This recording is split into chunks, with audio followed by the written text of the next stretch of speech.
Sir university লাইফের শুরুতে আসলে কোন কোন স্কিলগুলো আমাদের ডেভেলপ করা প্রয়োজন?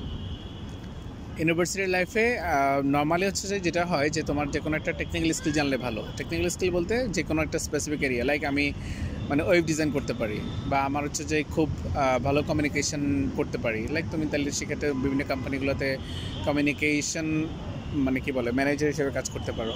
অথবা তোমার মনে হয় যদি যে আমি খুব কী বলে MS অফিস এই জিনিসগুলো খুব ভালো করে পারি, লাইক যে কোনো ধরনের office MS office Excel PowerPoint খুব ভালো পারো, এটা একটা তোমার স্কিল হতে পারে। অথবা তুমি খুব ভালো ভিডিও এডিটিং করতে পারো, সেটা হতে পারে। তুমি অ্যাপস বানাতে পারো, সেটা একটা হতে পারে। সহজ কথা যে কোনো একটা টেকনিক্যাল স্কিল থাকলে সেটাকে দিয়ে ক্যাপিটালাইজ করা যায়। ইউনিভার্সিটি লাইফ থেকে তুমি ফ্রিল্যান্সিং করতে পারো এবং পরবর্তীতে আস্তে আস্তে সেখান থেকে তুমি তোমার বিজনেসে কনভার্ট করতে পারো।